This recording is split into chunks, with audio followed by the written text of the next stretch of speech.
அனைவருக்கும் வணக்கம். கும்பராசிக்காரர்களுக்கு ஜூன் 4 வருகிறது தேர்தல் முடிவு. கும்பராசிக்காரர்களுடைய வாழ்வில் சிந்தித்து உழைத்தால் நிச்சயமாக ஜூன் மாதத்தில் வருகிறது விடிவு என்று சொல்லக்கூடிய வகையில் பல கிரகநிலைகள்ல ஏற்படக்கூடிய அதிரடியான மாறுதல்கள் மிகப்பெரிய மாற்றத்திற்கு வித்திடுகிறது. ஏனென்றால் கும்பராசிக்காரர்களை பொறுத்தவரைக்கும் 3ஆம் இடத்தில் செவ்வாய் மிக வலுவாக ஆட்சி பலம் பெற்று சஞ்சரிக்க போகிறார். 4 ஆட்சி பலம் பெற்று சுக்கிரன் சஞ்சரிக்கிறார். 5 புதன் ஆட்சி பலம் பெற்று சஞ்சரிக்க போகிறாருங்க. சூரிய பயிற்சி, சுக்கிர பயிற்சி, புதன் பயிற்சி, சந்திர பயிற்சி, செவ்வாய் பயிற்சி என கிரகநிலைகள்ல ஏற்படக்கூடிய அதிரடியான மாறுதல்கள் நிச்சயமாக கும்பராசிக்காரர்களுடைய வாழ்வில் ஜூன் மாதத்தில் விடிவு பிறக்கக்கூடிய ஒரு மாதமாக அமைவதற்கான யோகத்தை பல்வேறு விஷயங்கள்ல உருவாக்கி கொடுக்கக்கூடிய வாய்ப்பை உறுதிப்படுத்துகிறது.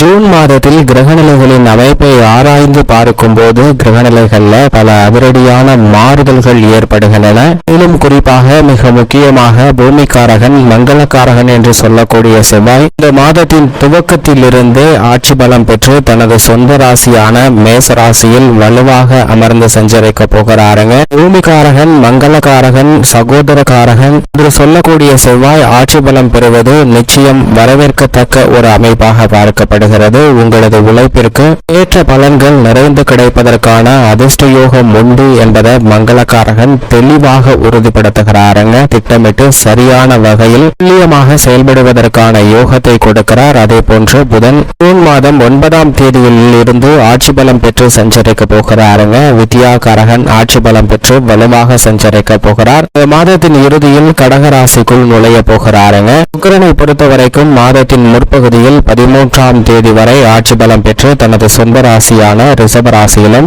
13ஆம் தேதிக்கு பிறகு மிதுன ராசியிலும் சஞ்சரிக்க போகிறாருங்க. மேலும் முடிவுமாக இருக்கக்கூடிய சூரியன் முற்பகுதியில் ரிஷப ராசியில் குருவுடன் இணைந்து சஞ்சரிக்கிறார். பிற்பகுதியில் மிதுன ராசியில் சஞ்சரிக்க போகிறார். கிரகங்களிலே வலிமை வாய்ந்த கிரகங்கள் என்று பார்க்கக்கூடிய சனி இந்த மாதம் முழுவதும் ஆட்சி பலம் பெற்று கும்பராசியில் வீற்றிருக்கிறார். குரு மிக வலுவாக ரிஷப ராசியில் சஞ்சரிக்க போகிறார். குருவின் அமைப்பில் மாற்றமில்லை. ராகு கேதுவின் அமைப்பிலும் மாற்றமில்லை. ராகு மீனராசியிலும் மோட்சக்காரகரான கேது கன்னிராசியிலும் வீற்றிருக்கின்றனர். சந்திரன் 12 இடங்களிலும் மாறி மாறி சஞ்சரிக்க போகிறார்.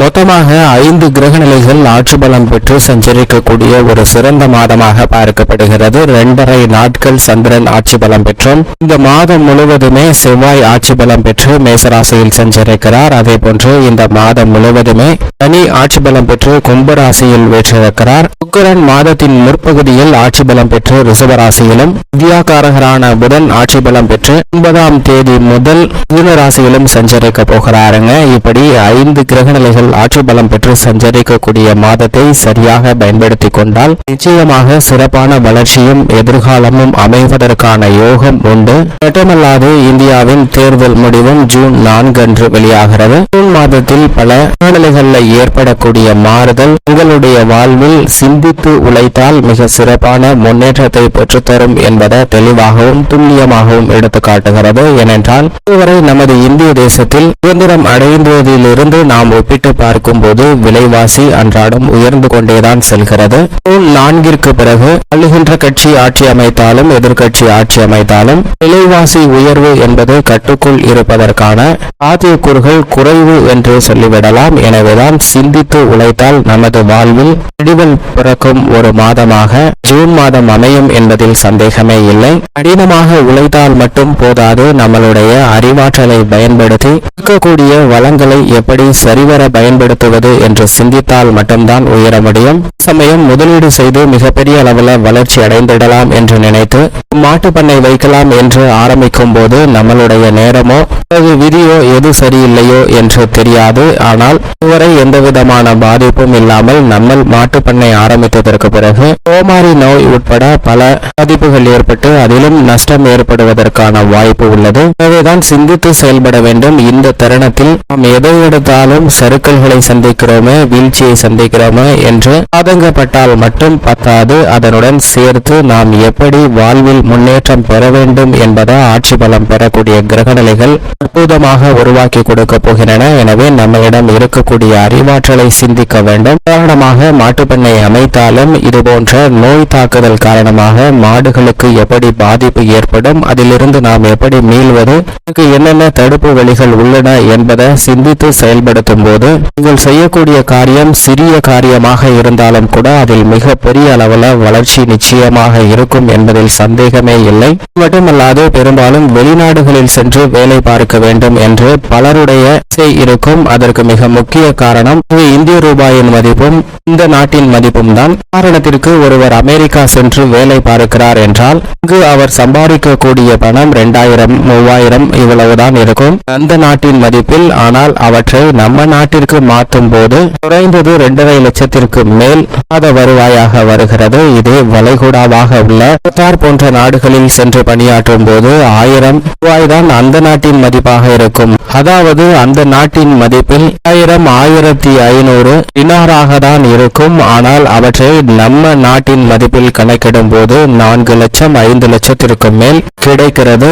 எனவேதான் வெளிநாட்டிற்கு சென்று வேலை பார்க்க வேண்டும் என்ற ஆர்வம் பலருக்கு வருகிறது. இதற்கான முயற்சியில் ஈடுபடுகிறவர்களுக்கும் நல்ல பலன் நிறைந்து கிடைக்கக்கூடிய மாதமாக நிச்சயமாக அமையும். ஏனென்றால் சுதந்திரம் அடையும் போது இந்திய ரூபாயின் மதிப்பும் டாலருக்கு நிகரான மதிப்பும் ஏறத்தாழ சமம் அல்லது ஒரு 1, 2, 3 ரூபாய் கூட இருக்கும் என்று வைத்துக் கொள்ளலாம். ஆனால் தற்போது அது 80 மடங்குக்கு மேல் சென்று விட்டது. இனி வரும் காலங்களிலும் அவை குறையும் என்று எதிர்பார்ப்பதும் கடினம்தான். இவைதான் இந்த தருணத்தில் உலகளாவிய சந்தையின் நுணுக்கமும் அறிந்து அதற்கு ஏற்றாற்போல் சிந்தித்து செயல்பட்டால் நிச்சயமாக நல்ல பலனும் வளர்ச்சியும் ஜூன் மாதத்தில் கிடைக்கும் என்பதில் சந்தேகமே இல்லை. எதுவாக இருந்தாலும் உங்களுடைய உழைப்பும் சிந்தனையும் மட்டும்தான் உங்களுக்கு வளர்ச்சியை பெற்றுத்தரும் என்பதில் சரியாக செயல்பட்டாலே போதும். மற்றபடி அனைத்திலும் நல்லதொரு மாற்றம் நிறைந்து கிடைப்பதற்கான யோகம் உருவாகும். கிரகநிலைகள்ல மேசராசியில் வலுவாக செவ்வாய் ஆட்சி பலம் பெற்றிருப்பதால் இந்த தருணத்தில் புதிதாக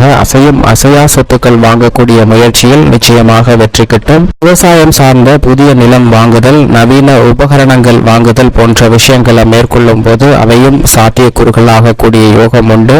பெரும்பாலும் செவ்வாய் மங்களகாரகன் ஆட்சி பலம் பெற்றிருப்பதால் பல்வேறு வகையான உப நிகழ்வுகளை இந்த தருணத்தில் சிறப்பாக செய்து முடிக்கக்கூடிய யோகமும் உண்டு. சுக்கிரனும் ஆட்சி பலம் பெற்றிருக்கிறாருங்க. எனவே குடும்பத்திற்கு தேவையான வசதி வாய்ப்பை மேம்படுத்துதல், வருமானத்தை உயர்த்தி கொள்ளக்கூடிய வகையில் புதிய வாய்ப்பு நிறைந்து கிடைத்தல் போன்ற அனைத்தும் கிடைக்கும். உங்களுடைய சிறு முயற்சிக்கு கூட மிக பெரிய அளவில் பலன் கிட்டுவதற்கான யோகம் உண்டு. புதனும் மிதுன ராசியில் 9ஆம் தேதியிலிருந்து ஆட்சி பலம் பெறுகிறார். வித்யா காரகன் ஆட்சி பலம் பெறக்கூடிய இந்த வேளையில் சிந்தித்து அனைத்து விதமான பணிகளையும் நுணுக்கமாக செயல்படுவதற்கான யோகத்தை கொடுக்கிறார்.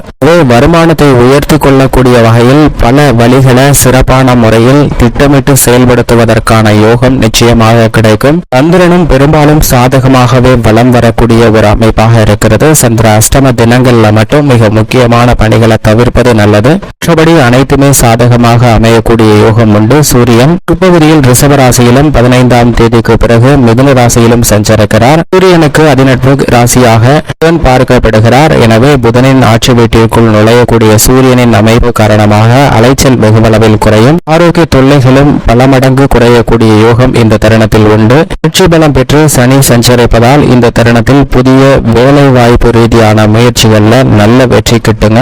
பெரும்பான்மையான கிரகநிலைகள் ஆட்சி பலம் பெற்றிருக்கும் போது நீயும் ஆட்சி பலம் பெற்றிருக்கிறார். புதிய வேலை வாய்ப்பு, வெளிநாட்டு வேலை வாய்ப்பு போன்றவை சிறப்பாக உங்களுக்கு கிடைக்கக்கூடிய யோகம் உண்டு. தொழில் ரீதியாகவும் அதிரடியான மாற்றங்களை செய்யலாம். இந்த கிரக நிலைகள் ஆட்சி பலம் பெற்று சஞ்சரிக்கக்கூடிய ஒரு மாதமாக ஜூன் மாதம் அமைவதால் இந்த தருணத்தை தவற விட்டுவிடாதீர்கள். சரியாக பயன்படுத்திக் கொள்ளுங்கள். செயல் கிரகமாக இருக்கக்கூடிய ராகு மற்றும் கேது சஞ்சார தூரத்தில் பாதிக்கு மேல் கடந்து விட்டதால் வெகுவளவில் சிரமம் குறைகிறது.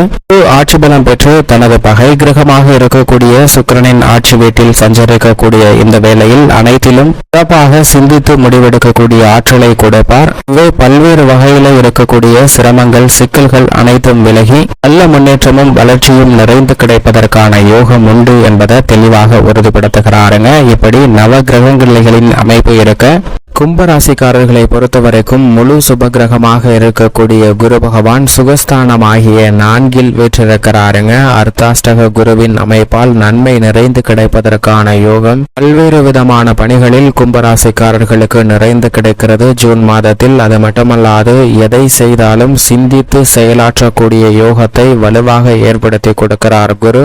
என்றால் அவருடன் இணைந்து மிக வலுவாக ஆட்சி பலம் பெற்று சஞ்சரிக்கிறாருங்க. ராசியின் அதிபதியான சனியின் நட்பு கிரகமாக இருக்கக்கூடிய சுக்கிரன், மேலும் சூரியன் பிற்பகுதியில் 4லும் பிற்பகுதியில் பஞ்சமஸ்தானத்திலும் நுழைகிறார். அதே போன்று புதன் பஞ்சமஸ்தானத்தில் 9ஆம் தேதியிலிருந்து ஆட்சி பலம் பெறுகிறாருங்க.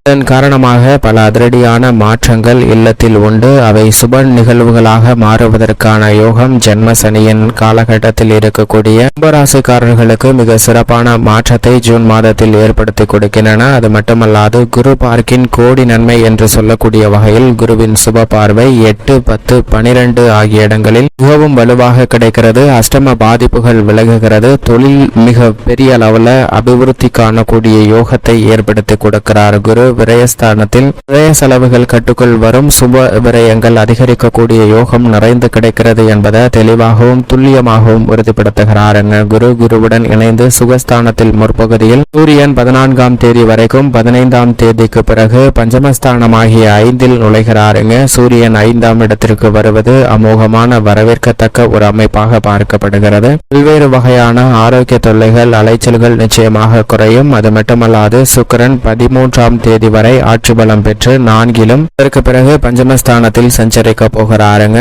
சுக்கிரன் மிக வலுவாக ஆட்சி பலம் பெற்றும் பஞ்சமஸ்தானத்தில் சஞ்சரிப்பது என 2 அமைப்புமே கும்பராசிக்காரர்களுக்கு அமோகமான வளர்ச்சிக்கு வித்திடுகிறது. எனவே ஜூன் மாதத்தில் பல அதிரடியான புதிய வாய்ப்புகள் கிடைக்கும். கலைத்துறையிலும் மிக சிறப்பான வளர்ச்சியும் விருதுகளை பெறக்கூடிய வகையில் திறமைகளை வெளிக்கொணர்வதற்கான யோகமும் மிக வலுவாக கிடைக்கப் போகிறது. அரசியல் சார்ந்த பணிகளில் 7.5 சனியின் நடுப்பகுதியாக இருந்தாலும் கூட உச்சபட்ச வளர்ச்சியும் மக்கள் மத்தியில் செல்வாக்கு உயர்ந்து கிடைக்கக்கூடிய யோகமும் இந்த தருணத்தில் வலுவாக கிடைக்கிறது என்பதில் சந்தேகமே இல்லை. அது மட்டுமல்லாது வித்யாகாரகராக இருக்கக்கூடிய புதன் பஞ்சமஸ்தானத்திலும் 9ஆம் தேதிக்கு பிறகு வலுவாக ஆட்சி பலம் பெற்று பஞ்சமஸ்தானத்தில் சஞ்சரிக்கிறார்.